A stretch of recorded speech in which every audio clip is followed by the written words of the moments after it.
Hi everybody, I hope you're well. Welcome to Missy's Imaginings.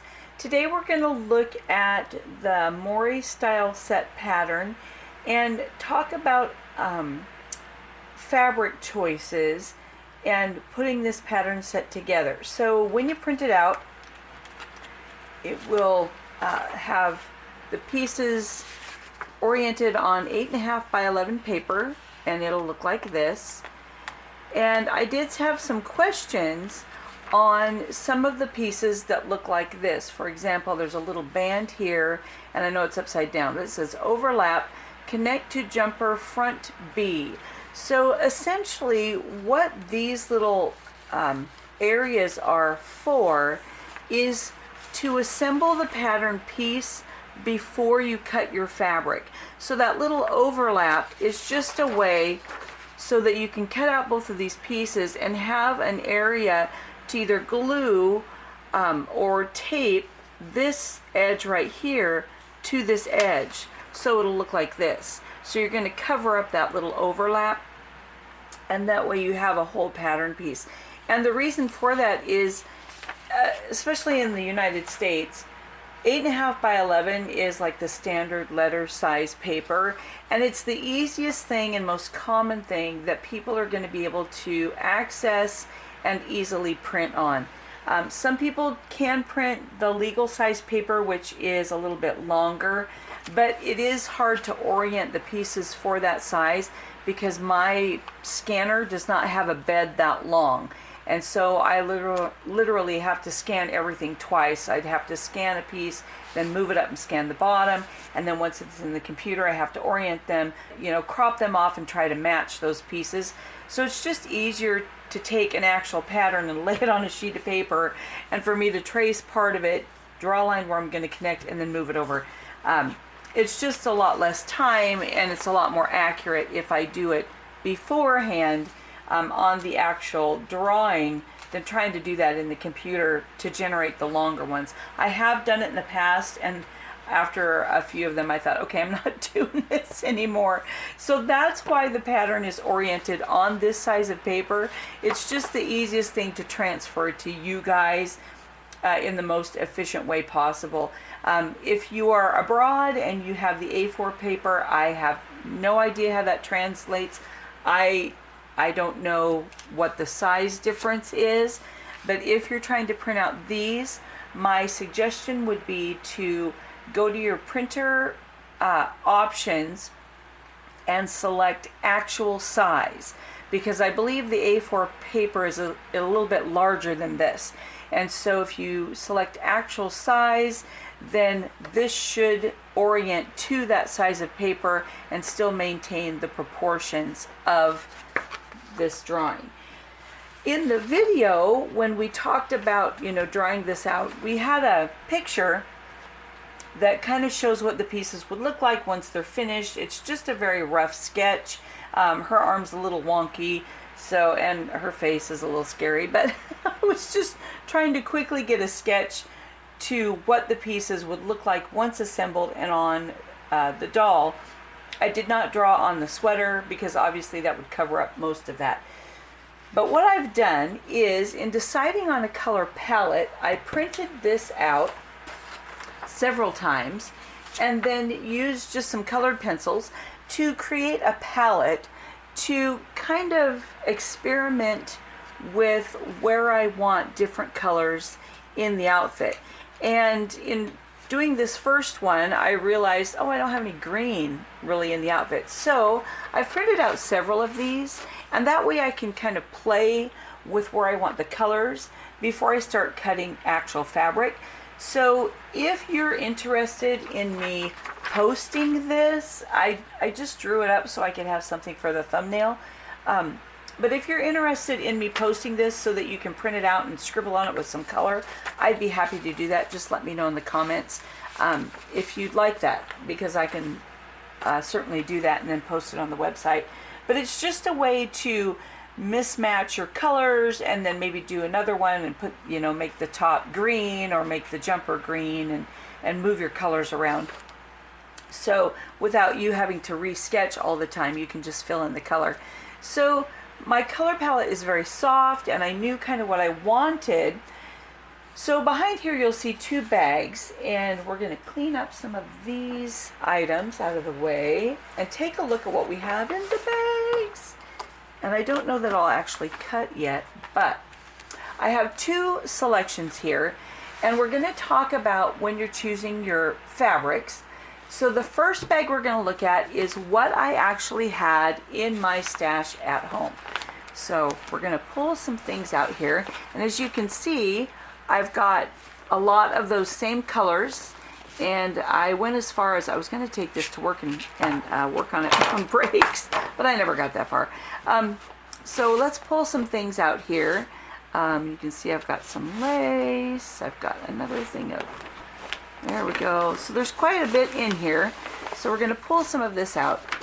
And the biggest thing that I'm finding that I would recommend when you're choosing your fabrics for a project, especially this Mori outfit, is you want to think about how the fabric is going to drape. So you want something that's soft, that's going to hang well, because that's kind of the look of the Mori style, is the soft, beautiful drape. So I've picked out things and strictly went by my color palette. And so now we're going to compare not just the colors and how they fit together, but how this fabric is going to fall. So first I'm going to look at some cottons. Now this one is a very, very thin, and it feels like it's actually a cotton poly blend.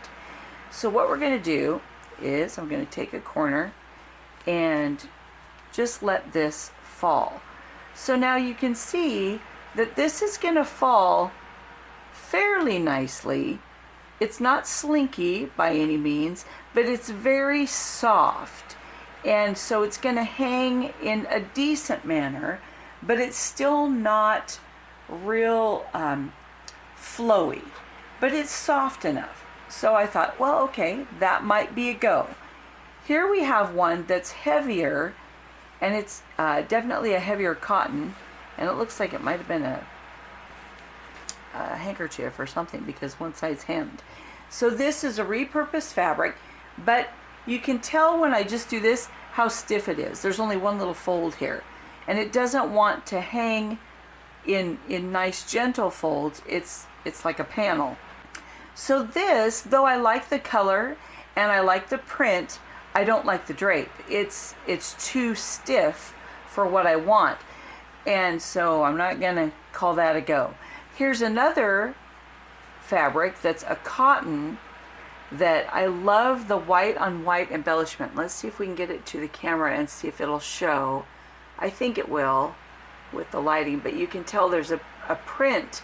So it's a white on white pattern, which I absolutely love, but here again, it's very stiff. So I might try washing this and then see how it hangs. And if it hangs well, I might try to incorporate it. The same with this one. It's a lot softer print, white on white, harder to see, but if I can get it to fall right, I might be willing to experiment with those, but still they're not my first choice.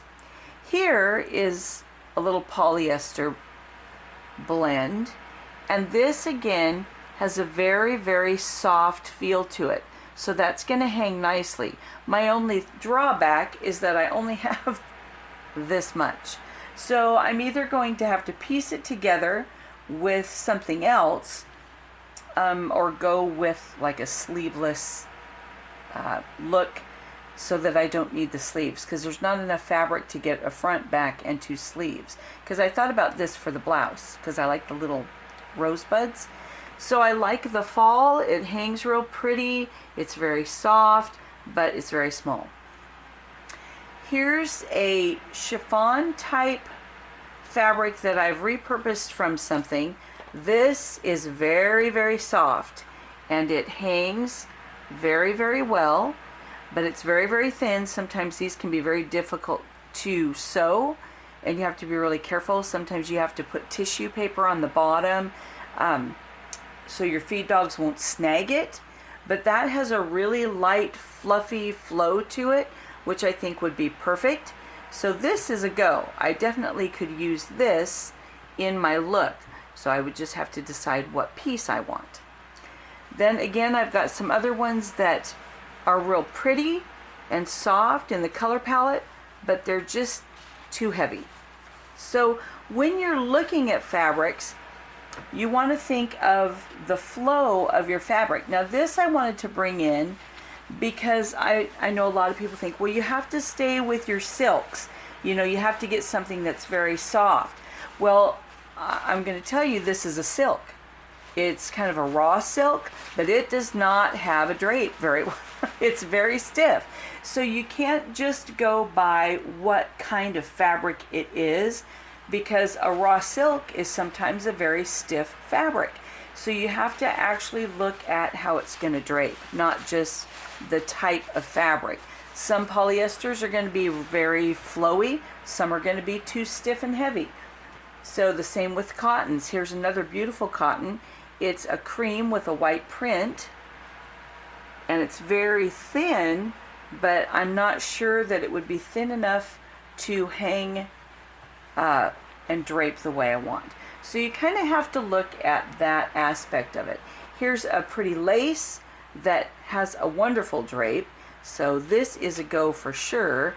Let's grab a piece, because look how this will just hang. Dun, dun, dun.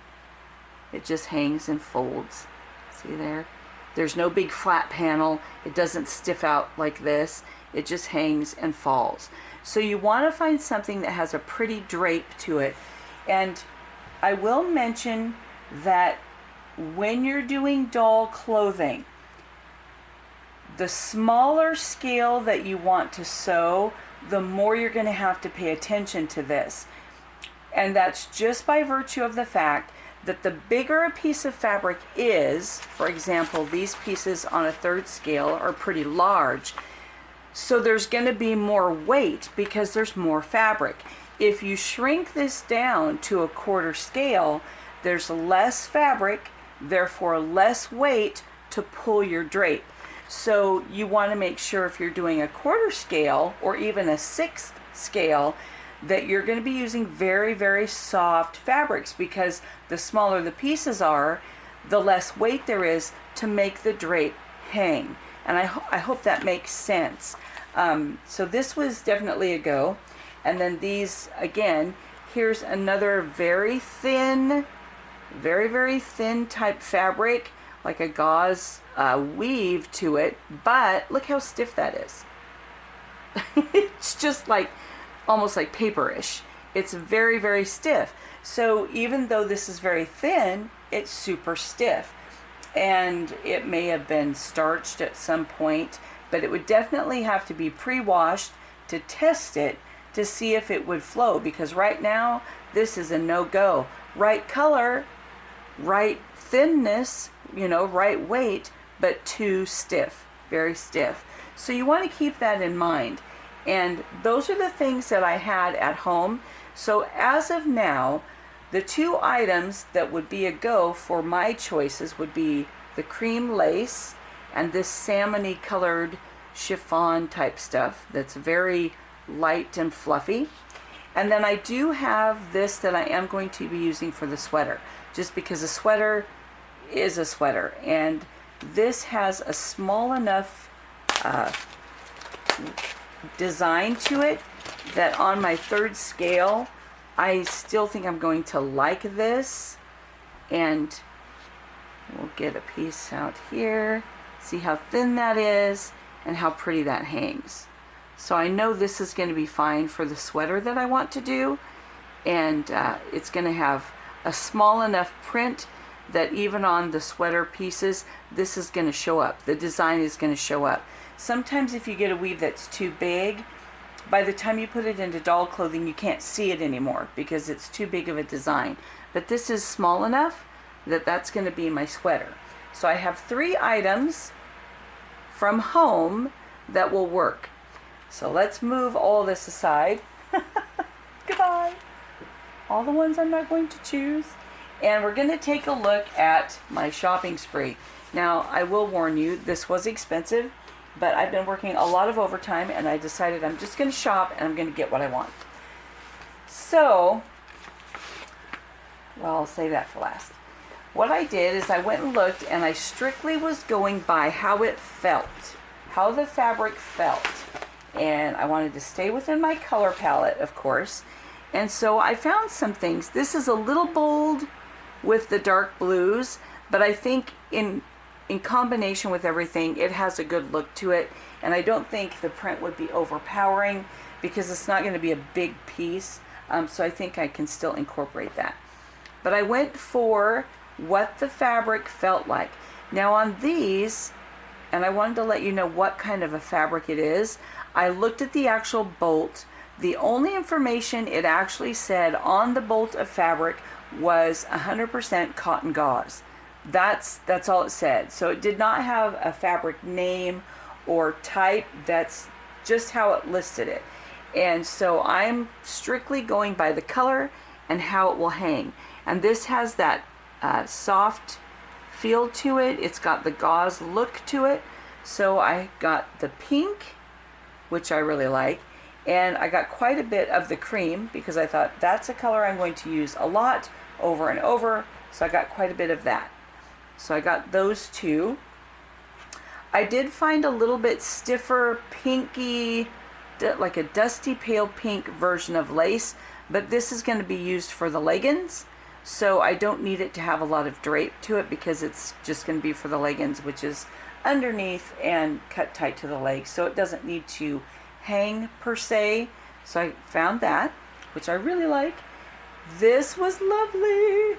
And it has that bit of a chenille, like, you know, the old-fashioned bedspread little texture to it, which is just adorable. And look how sheer it is. And it falls so beautifully.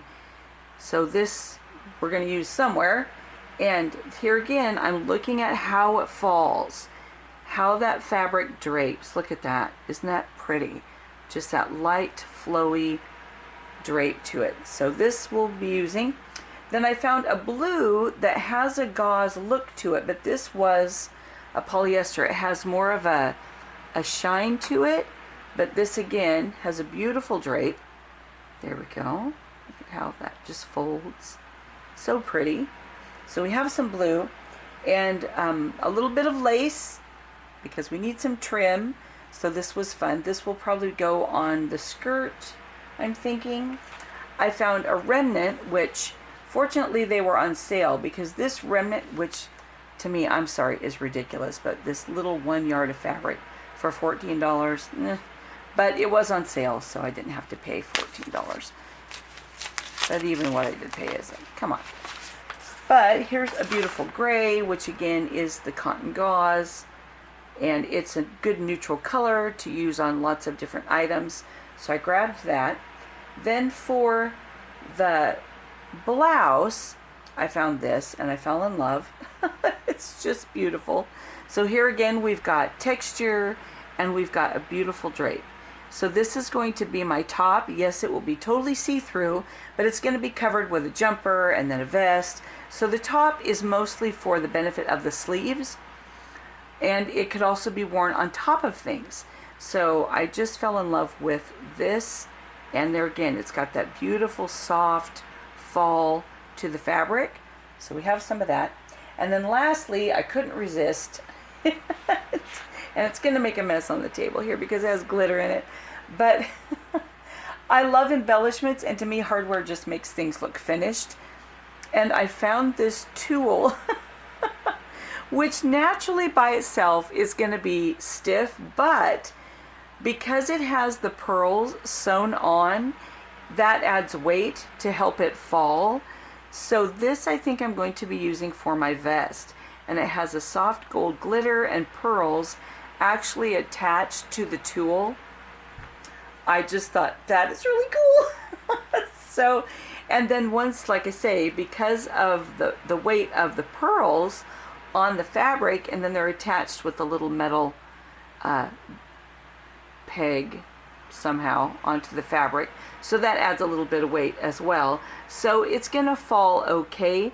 And the vest doesn't have to have quite as much drape to it because it's more of a straight piece. But then I'll probably end up putting gold tassels on the end, on the tips, to have that hang the way I want. So here we go. I just bought a little bit of it just because I thought it was fantastic. So I thought, there we go. There's beautiful pearl embellishments that I don't have to sew on. So that's my selection of fabrics. And oh, this one, we didn't really open that up a lot. Here we go. This is a very lightweight cotton knit, which I thought was interesting that it's cotton and not polyester. And it almost has a flannel texture to it, but it does hang very nicely. So I'm not sure if I'm going to use that in this outfit, or if I might use a few little patches on it on the sweater. But I do like how it hangs, and it's very, very soft. And so we got some of that in case I need a little pop of color. So that's kind of a look at the fabrics that I got. Oh, and I guess if you want to know the total, this, well, I'll say this. It was a lot of things were on sale, but what really took my total up is, here we go, is the notions that I bought, because these tend to be expensive. So whenever you're buying notions, it's expensive. And I thought, you know what? I'm going to be doing quite a few pieces. I really don't want to try to create bias tape because you have to cut on the diagonal, and I don't want to waste a lot of fabric with that when this was expensive fabric. So I did just buy some bias tape that's ready. I got some flex hem tape, and then some bias and some soft colors that I can use, and then some lace binding. The main reason I bought these is with these pattern pieces, and with there being so many layers to the outfit, the more fabric you have, the bulkier this is going to get. Because with the sweater, we're going to be looking at 7 pieces. Well, I guess it'd be 6 because the little foot things aren't layered in. So we're going to have 6 pieces that would layer. That's a lot of bulk, even on a 3rd scale doll. So I don't want to line any of these pieces because it just adds more bulk and more weight, and it doesn't hang as pretty the more bulk you have to it. So on the jumper and the vest and the necklines, I'm not going to be adding a facing because it's a whole nother layer of fabric. Rather, I'm going to be using a seam binding. Now, when working with a seam binding, I just have one little word that's like a reminder, especially if you're a new sewer. One thing to take into account if you're just going to use a seam binding and finish the edge. On a pattern piece, remember that this little line that's drawn in here is the actual seam line. So that would be the actual size of the armhole. So if you take a seam binding and you simply wrap it around the edge of your fabric, you have created a smaller opening, because the armhole is supposed to be that line in there. Because I don't want to sew right here and then wrap this around. I want to sew in the center and then fold it back so that my armhole would be like this, and then my seam binding would be on the inside. If you want your seam binding to actually show on the fabric, you're going to cut your fabric on this line, then sew the seam binding here so that then it would fold around, and that the outer edge of your seam binding would be this line. So you just want to remember that on a sleeveless garment or on the neckline, This line right here should be the actual finished opening of the garment, not this line. This is just to give you a seam allowance for sewing. So if you finish it and this is what you have as the very edge of your neckline, you're going to have a very small neckline, which is not how it was designed. This line here is supposed to be the actual seam opening. And we'll kind of show that when we sew the pieces together, just so you can kind of get an idea if you want to watch on how I do that, because I don't want a facing in there because it's just more fabric, more bulk, and then my pieces aren't going to hang as nicely. So the other thing I think I'm going to do with the jumper, this is totally up to you, is I'm going to cut 2 fronts and I'm going to alter the hem on one set to be shorter than this one, and then I'm going to layer them and sew them together so that it will be a 2-layer garment. That's why I thought the very, very sheer salmony color fabric would work, is because I know I want it to be 2-layered and have 2 layers to the hem that will hang. So there again, you just have to take into account the fall of your fabric. So hopefully that wasn't too confusing and too much muddiness. But as we're kind of going into this project, I just wanted to take a little bit of time and go over some fabric choices and things to look out for when you're sewing doll clothes. And then of course your trims and your embellishments and little appliques that you want to do are just a fun way to make it your own creation. And we'll be doing a little bit of that as well. I think I might take on the jumper and actually put a little bit of a lace overlay from one side to the other on the front, and just so that will just give a little bit more texture. Sorry guys, so my my film on my camera, the timing stopped on me, but I wanted to go ahead and put up this photo with a few of the color choices that I kind of threw together. So I went ahead and colored 5 of these. So I just thought I'd hold this up so you can kind of peruse the different combinations, and maybe it would give you kind of an idea that would inspire you. But anyway, as I was saying, I was going to add a little bit of lace probably to the front of the jumper for a little bit more texture there. And then I was going to add the note that on the little boot cuffs, I have lots and lots of colors of the faux leather, ultra leather vinyl. So they will probably have a very leather-like texture. And so that's why I have a lot of the little boot cuffs in different colors as well. But you could even use fabric for those if you had a certain kind of fabric you wanted to use. So it's just kind of a fun pattern set. The other thing I was going to mention before I do my quick little goodbye here is that with these pieces you can kind of mix and match, as long as you're making sure that the sleeve is wide enough for the opening. You could even take the sweater sleeve and put it on the top if you wanted a long sleeve. So a lot of the pieces you can kind of mix and match. If you wanted to make the sweater like kind of a baggy overhang sweater with a fan sleeve, you could put the sleeve, this little short sleeve, on the sweater.